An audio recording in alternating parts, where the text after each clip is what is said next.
For the next few months, with every book I sell from my website, you will receive a free copy of the Retire in Thailand magazine valued at $2.99, including the Retire in Thailand Handbook 2025, the 10 best countries in the world to retire on your pension, both of my road trip books, a 3-week road trip through southern Thailand and a 3-week road trip through northwestern Thailand. 3 books in the tie-dyed series of books featuring Chai Son Sinuan, an incorruptible Thai policeman in a police force that is rife with corruption, Murder in Paradise, Bar Girl and Lawyers, Guns and Money. Or, if you prefer historical fiction, how about The Deptford Mass Murders, which tells the story of the first time fingerprints were used to solve a crime in London in 1905. The book Adolf Fittler tells the story of a young boy growing up in northeast England during the Windrush era, when millions of people from Commonwealth countries arrived in the UK to work due to the shortage in the labour market after World War II. If you like biographies, have a look at my book, You Will Never Amount to Anything, which were the cruel words that my teacher said to me on the day that I left school in 1966, and how those words inspired me to prove him wrong. I'm delighted to introduce my latest book, The Golden Years, Retired in Thailand and Living the Dream. The book is for anyone who may be thinking about relocating from their home countries to retire or to live in this beautiful country. For this month only, it's available for just $4.99, and as a special bonus, every book bought on my website comes with a free Thailand Expat Living magazine. But this video is about my book, Adolf Fittler.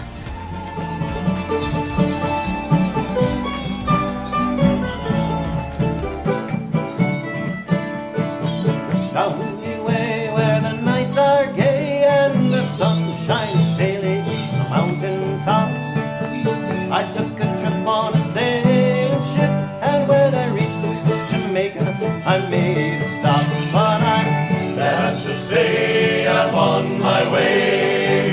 I won't be back for many a day. My heart is down, my head is turning around. I have to leave a little girl in Kingston town. Sounds of laughter fill the air, and the dancing girls they sway to and fro.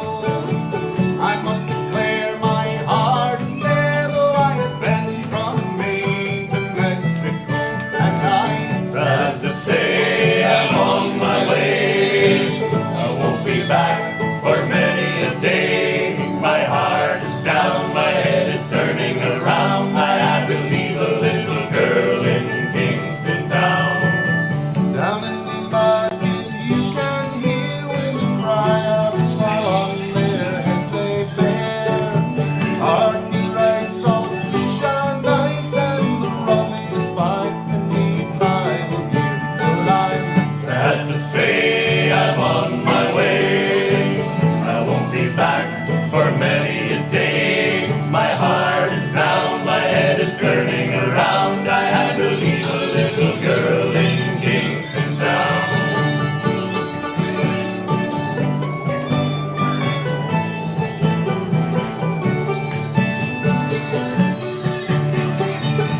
My granddad, Albert Fittler, fought in South Africa during the Boer War, and he had his foot blown off at the Battle of Nieuwit Gedacht.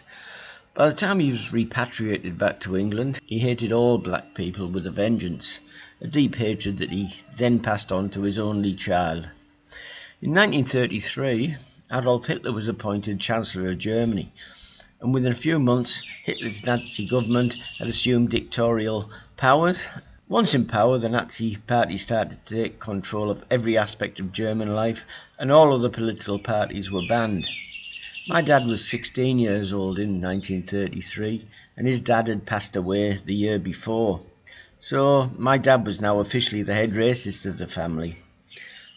He idolised Hitler and worshipped the man and all that he stood for. Dad would read everything that he could find on Hitler and his Nazi party. He saw Hitler as the saviour of the free world, with his views and anti-Semitism and his intellectualised racial doctrine. The more he read, the more he knew that he was the Messiah that was going to save the world from all of these blacks, Arabs, Asians and Jews. Adolf Hitler believed in the superiority of the Aryan race, and he's prepared to do something about it. On leaving school, my dad started work on the Middlesbrough docks, and not long after he started, he befriended a German seaman named Heinrich, who held similar views and beliefs on the inferior races. Heinrich was an engineer whose cargo ship used to dock regularly at Middlesbrough docks, taking the steel from Middlesbrough steelworks back to the port of Hamburg, where it would then be sent to armament factories to build aeroplanes and warships that would be later used to attack our country during World War II. My dad spent hours talking with Heinrich whenever his ship was in port to learn everything that he could about Hitler and Nazi Germany. One time, not long before the outbreak of World War II, Heinrich's ship came into port, and Heinrich gave Dad a copy of Hitler's autobiography, political manifest, Mein Kampf. And although it was written in German, Dad bought a German translation dictionary from W.W.II Smith's and painstakingly translated the book to English so that he could better understand the man. When World War II broke out in September of 1939, there was no way that my dad was going to go and fight against the Nazis. If anything, if he was able to, he would have sailed across the Channel and joined the German army, as he considered himself a de facto German. And to the amusement of his workmates, he even spoke with a put-on Germanic lilt for a little while. Luckily for him, he worked as a stevedore on the docks, which was a reserved occupation, so he wasn't conscripted into the armed forces, and he saw out the war from the comfort of my grandma's living room. When he was 18 years old, my dad joined the British Union of Fascists, the BUF, political party formed in 1932 by Oswald Mosley, more commonly known as the Black Shirts. They had quite a following in their early years, but as the country grew closer to the war and the BUF got more radical in their views and actions, the British public seeing in the newspapers and on the newsreels, in the cinemas, what the German fascists were doing to their own country and to their European neighbouring countries, the membership in the BUF started to go into decline, and in 1939 the party was banned by the British government. Because Middlesbrough was a large steel-producing town, it was the first major British town to be bombed by the German Luftwaffe when they bombed the South Bank area of town in May of 1940.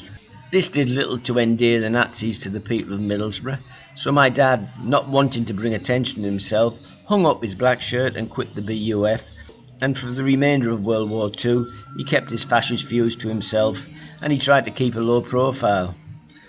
5 years later, when the war finally ended and Adolf Hitler committed suicide, my dad sadly had to come to the terms with the fact that Germany had lost the war and that the Germanic Aryan race was not going to come to Middlesbrough or take over the world anytime soon. It was around this time that Britain welcomed tens of thousands of immigrants from Commonwealth or ex-Commonwealth countries such as India, Pakistan, Kenya, Ghana, Nigeria, and some of the islands of the Commonwealth countries of the Caribbean under the British Nationality Act of 1948, when they granted the subjects of the British Empire the right to live and work in the UK.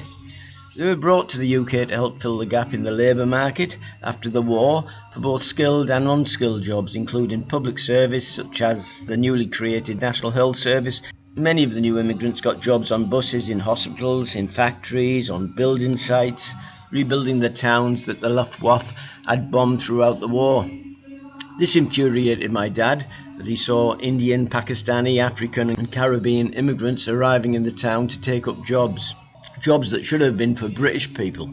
Well, not for British people, for English people, because my dad hated the Welsh and Scottish nearly as much as he hated the blacks. If that wasn't bad enough for him, in 1950, 5 years after his beloved Führer died, what would turn out to be the second biggest disappointment of his life happened when me, his only son, later to be named Adolf, was born in Middlesbrough General Hospital.